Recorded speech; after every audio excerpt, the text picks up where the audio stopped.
بسم اللہ الرحمن الرحیم۔ حضرت عائشہ صدیقہ رضی اللہ تعالیٰ عنہ کی نبی صلی اللہ علیہ وسلم کے ساتھ گزری زندگی کے چند خوبصورت واقعات پیش کیے جا رہے ہیں۔ نبی صلی اللہ علیہ وسلم کی معتد بیویاں تھیں اور حضور صلی اللہ علیہ وسلم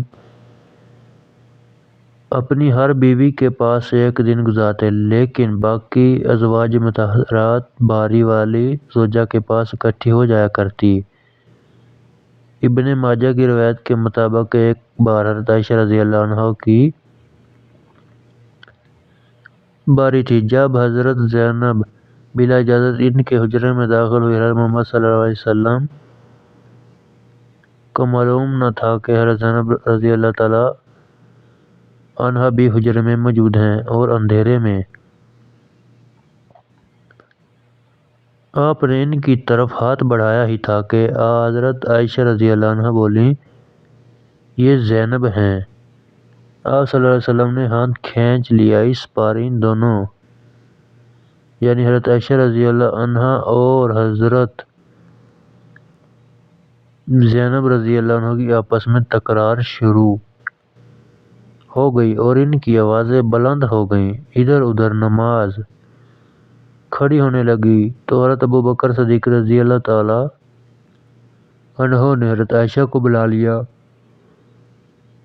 حضرت عائشہ بولیں، آپ نماز ادا کرنے کے بعد میرے والد مجھے خوب ڈانٹیں گے۔ ایسا ہی ہوا اور حضرت ابوبکر صدیق رضی اللہ تعالی عنہ نے انہیں سختی سے ڈانٹا کہ تم رسول صلی اللہ علیہ وسلم کے سامنے اس طرح سے بولتی ہو۔ بروایت مسلم ایک بار حضور صلی اللہ علیہ وسلم حضرت عائشہ کے پاس آئے تو انہوں نے پوچھا، آج کہاں رہے؟ آپ صلی اللہ علیہ وسلم نے فرمایا، اے حمیرہ میں مسلمہ کے پاس تھا۔ کہا، میں مسلمہ سے آپ کا جی نہیں بھرتا، مجھے بتائیں اگر آپ ایک وادی کے دو کناروں پر اتریں، ایک سے گھاس چرا لی گئی ہو اور دوسرے کنارے پر کوئی گھاس کھانے والا نہ آیا ہو تو آپ جانور کہاں چلانا پسند کریں گے؟ تو آپ صلی اللہ علیہ وسلم نے فرمایا، وہ جس کا سبزہ چکھانا گیا ہو۔ تو عائشہ رضی اللہ عنہا کہنے لگیں، میں آپ کی دوسری عورتوں کی طرح نہیں، میرے علاوہ ہر عورت دوسرے مرد کے پاس رہی۔ حضور صلی اللہ علیہ وسلم مسکرا دیے۔ بروایت بخاری شاہ روم مکوک اس نے رسول صلی اللہ علیہ وسلم کو ایک قیمتی وادی ہدیہ کی۔ حضرت عائشہ صدیقہ رضی اللہ تعالیٰ عنہ فرماتی ہیں کہ وہ جب حاملہ ہوئی تو مجھے پریشانی لاحق ہو گئی۔ ابراہیم کی ولادت ہوئی لیکن ماریا کو دودھ نہ آتا تھا۔ آپ صلی اللہ علیہ وسلم نے بچے کے لیے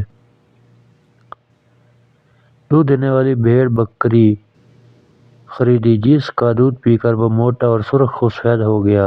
ایک دن آپ صلی اللہ علیہ وسلم ابراہیم کو اپنے گردن پر اٹھا کر لائے اور پوچھا، عائشہ بچے کی مجھ سے مشابہت کے بارے میں کیا کہتی ہو؟ میں نے سوتاپے کی وجہ سے کہا، مجھے تو آپ سے کوئی مشابہت نظر نہیں آتی۔ فرمایا، بچے کی صحت کے بارے میں کیا کہتی ہو؟ میں نے کہا، جو بھی ہو، بھیڑوں کا دودھ پیتا ہو وہ ایسے ہی ہو جاتا ہے۔ حضرت عائشہ رضی اللہ عنہ فرماتی ہیں کہ میں ان عورتوں سے چڑھتی تھی جو اپنا آپ رسول صلی اللہ علیہ وسلم کو حبا کر دیتی تھی۔ میں کہتی تھی، بھلا کوئی عورت اپنے تئیں حبا کر سکتی ہے؟ جب اللہ تعالیٰ نے یہ آیات اتاری، اے نبی صلی اللہ علیہ وسلم اپنی بیویوں میں سے جس کو چاہیں الگ رکھیں اور جسے چاہیں اپنے پاس رکھیں اور جسے چاہیں الگ کرنے کے بعد واپس بلا لیں، اس میں بھی کوئی حرج نہیں۔ سورہ احزاب۔ تو میں نے کہا، مجھے لگتا ہے کہ آپ کا رب آپ کی خواہش پوری کرنے میں جلدی کرتا ہے۔ بروایت بخاری بار روایت مسلم ابن حجر کہتے ہیں کہ کئی صحابیات نے اپنی جان رسول صلی اللہ علیہ وسلم کو بخشی لیکن آپ صلی اللہ علیہ وسلم کسی ایک کو نکاح میں نہ لائے، کیونکہ یہ آپ صلی اللہ علیہ وسلم کی منشا پر موقف تھا، بشرط یہ کہ نبی صلی اللہ علیہ وآلہ وسلم ان کو اپنے نکاح میں لانا چاہیں۔ الاحزاب۔ ابن حجر نے حضرت میمونہ رضی اللہ عنہا کے واہبہ ہونے کا بھی رد کیا ہے۔ ام المومنین حضرت سودا بنت زمعہ رضی اللہ عنہا نے اپنی باری کا دن حضرت عائشہ رضی اللہ تعالی عنہا کو دے دیا تھا، چنانچہ حضور صلی اللہ علیہ وسلم حضرت عائشہ رضی اللہ عنہا کے ہاں 2 دن قیام فرماتے۔ حضرت عائشہ فرماتی ہیں کہ سودا کے علاوہ کوئی عورت ایسی نہیں کہ میرا اس جیسے طور طریقے اختیار کرنے کو دل چاہے، مگر ان میں بھی تندی تھی۔ بروایت مسلم ایک بار حضرت صفیہ بنت حیی اور حضرت عائشہ میں جھگڑا ہوا، دونوں نے ایک دوسرے کے باپ کو برا بھلا کہا۔ رسول اکرم صلی اللہ علیہ وسلم نے سنا تو فرمایا، صفیہ تم ابو بکر کو گالی دے رہی ہو۔ حضرت عمر فاروق رضی اللہ تعالیٰ عنہ فرماتے ہیں،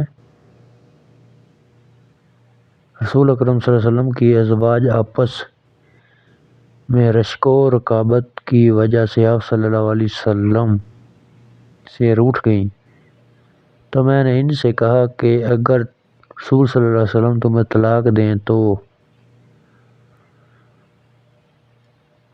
مجھے بڑی امید ہے کہ ان کا رب انہیں بدلے میں تم سے بہتر بیویاں دے گا۔ تو اس مضمون کی آیات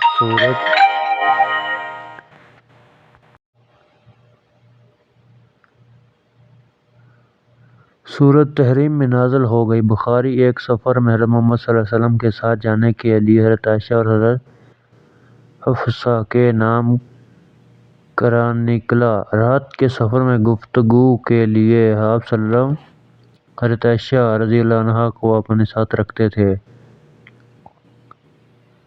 حضرت حفصہ رضی اللہ تعالیٰ عنہ کو اس پر رشک آیا۔ انہوں نے حضرت عائشہ سے کہا، تم میرے اونٹ پر سوار ہو جاؤ اور میں تمہارا اونٹ پکڑ لیتی ہوں، دیکھتے جاؤ کیا بنتا ہے۔ حضرت محمد صلی اللہ علیہ وسلم حضرت عائشہ رضی اللہ تعالیٰ عنہا کے اونٹ کے پاس گئے اور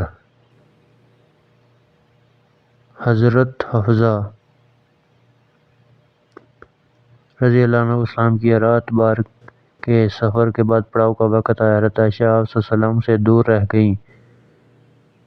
وہ نبی پاک صلی اللہ علیہ وسلم سے شکوہ تو نہ کر سکتی تھی، اس لیے زمین پر اترتے ہی اپنے پاؤں ازخر گھاس میں ڈال دیے، جس میں سانپ بچھوؤں کا بسیرا ہوتا ہے، اور رنج کے باعث دعا کرنے لگی، یا رب ڈھسنے کے لیے مجھ پر کوئی سانپ بچھو ہی مسلط کر دے۔ باری روایت بخاری مسلم۔